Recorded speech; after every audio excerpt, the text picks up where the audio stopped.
We are back with O'Brien, Murray, and Trip Yang, and a big question. What will be the relationship between Mayor Mamdani and Governor Hochul going forward as the mayor feels newly empowered and has more Democratic socialists who are going to be going to Albany as well? One of you's got to talk. The challenge now is there's now a more organized, louder minority, if you will, from the progressives that are not going to settle for anything that they want. They're going to want things. So we're talking about the governor is going to have to tax the rich? Not just tax the rich. Anything in the budget is going to be fair game again. We saw it this year. The governor was able to hold the mayor back a little bit. Is she going to be able to do it this time? No. So I would say the mayor and the governor actually have a very constructive relationship. She endorsed him, by the way, in September when he was still in a competitive race. Is she going to be able to hold him off now that he's had these successes? Well, I would say it depends if she has a very strong re-election margin. I do expect Hochul to win pretty decisively over backup Bruce Blakeman, the backup Republican candidate. And so, look, if she goes into 2027 with momentum, like she has a strength in hand. Marcia, you bring up a really good point. There are so many more Democratic socialists now in Albany. Right. Like that type of movement, that agenda, they're going to have an increased hand. However, they don't have a majority of the Democratic caucus. Aren't they going to feel muscular? Aren't they going to feel like they can come back and make demands? The individual legislators, yes, but if you notice, the mayor has been very intentional. He did not attend any of the tax rallies this year. The mayor is giving the governor all the space she needs to run for re-election. Come November and before the next session, lights will be turned off. When they turn them back on, it's going to be a new table you're eating at. It's going to be so different at this point going forward with a louder voice, and the mayor is going to push for things he didn't get this time. DSA and all the progressives there are so right down the middle in their line. You cannot waver off that line or they walk away from you. But here's they're going to hold that line. Here's the question. So Kathy Hochul was asked about this the day after the election, and what she said is that basically the Democrats are a big tent, and that, you know, there are always people that you disagree with, but we all get together, whatever. That's sort of putting a good face on what was a bad election turnout for her, given the fact that she backed all the losers. Was that the day she was? With the exception of Michael Lasser. Was she in Buffalo that day or the next day when she barely got an applause at the opening of the new Buffalo Bills Stadium? I couldn't believe it. Upstate New York, in her home county, they did not applaud her like they should have for building a stadium. When it comes to governance, though, the governor, as we all know, just has so much more statutory power over the city of New York. So much of the bills, day-to-day life in the city of New York is governed by Albany. And so the mayor is going to be very intentional about it. Listen to me. Yep. He was intentional now because he doesn't want to see her lose. But after she wins re-election, if she wins re-election, I think possibly all bets are off. And then he's going to come in and say, tax the rich, because guess what? The state has to help. He's going to say, we need state help, and the city has a huge out-year budget gap. And he wants to do things like increase 2K, increase, free buses, not just the pilot program, build more city-run supermarkets. Where's the money going to come from if he's got a big budget gap? One thing the mayor doesn't get enough credit for, he's actually pretty a savvy negotiator. He got the state to close much of the city's budget this year, and he got the child care funding in his first week as mayor. He got it because it was enlightened self-interest on the part of the governor not to have to fight with him when he's running for re-election. They both have self-interest here. The speaker of the city council lifted up the couch pillows, and found a ton of money, $1 billion here and $1 billion there, just by looking at the budget. This mayor is more worried about what he's doing in social media than sitting at his desk and doing the job he's got to do. And I've said that. His greatest strength right now is social media, but he is not doing what he's supposed to do as mayor. He's no longer the candidate. He's got to be a leader on the budget and learn how to get things under control for spending and not try to raise more money to spend more money. Get the spending under control and achieve what he wants to achieve with his goals without overspending the city and taxing it into darkness. Lobi, let me ask you a question. If the mayor accomplishes many of the goals that he campaigned on, childcare, which it seems like he's well on his way, rent freeze for rent-stabilized tenants, do you think that his popularity will remain with New Yorkers? It depends how he pays for it. If he starts charging everybody higher taxes and charging things more for everyone across the city, and it costs you more to go from point A to point B, like they're doing with congestion pricing, and people can't afford it, they're going to leave. And then when they leave, and the people that are being taxed say, I'm going to go to Florida and not get taxed, who's going to pay for the additions to our hospitals and our schools? Who's going to pay for the charities to take care of people that need the help? They're going to leave the city. You must work with everyone in the city and control the spending to achieve his goals.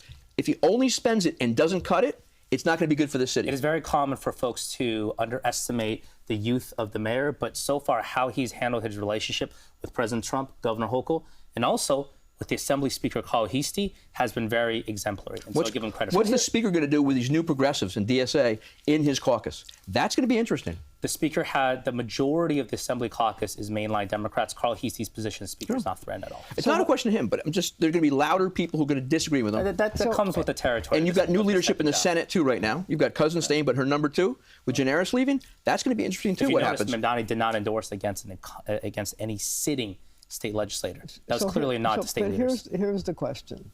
The question is Bruce Blakeman going to be able to use the election results to his advantage during this mayor race? I know we are in a state that's overwhelmingly blue, but he already, the day after the election, was talking about the insanity of what happened. His word, not mine. The insanity of what happened, and that he wants to say is that moderate Democrats should come to me. Will moderate Democrats decide to flock to Blakeman and hurt Kathy Hochul? That message was last November, and nobody spent money on it and had a message that was tested that connected to voters. Is it a message that's going to work now? The question is, if they get the right message and they spend the money behind it, the answer is yes. But if there's all gunshot everywhere, buckshot, it will not work. I'm a big fan of Obi, but I got to say, his New York Republican Party in 2026, no bueno.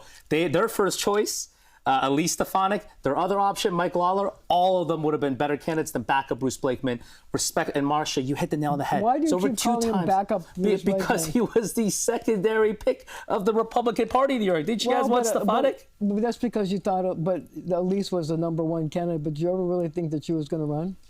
Either her or Mike Lawler had demonstrated more fundraising strength. Now, either of them would have been underdogs against Kathy Hochul. The governor is very well positioned. But you know, look, Bruce, this race is going to stay right where it is as we sit here today. If Bruce raises the money, gets the right message, and connects to the voters, things can change. But he's got time. He's 20 points, according to the latest poll, he's 20 points. He needs behind. Obi to run his campaign. Then he's got a shot. I'll tell you that. If things stay where they are, I agree 100%. But I said this months ago when he became the nominee, the apparent nominee, if he does things a certain way and can execute, he can change it. If he doesn't execute, it's okay, one more question. Can I say something? Yes, you can say anything you want. Respectfully, there's a better shot of the New York Jets winning the Super Bowl this year than Bruce Blakeman winning governor.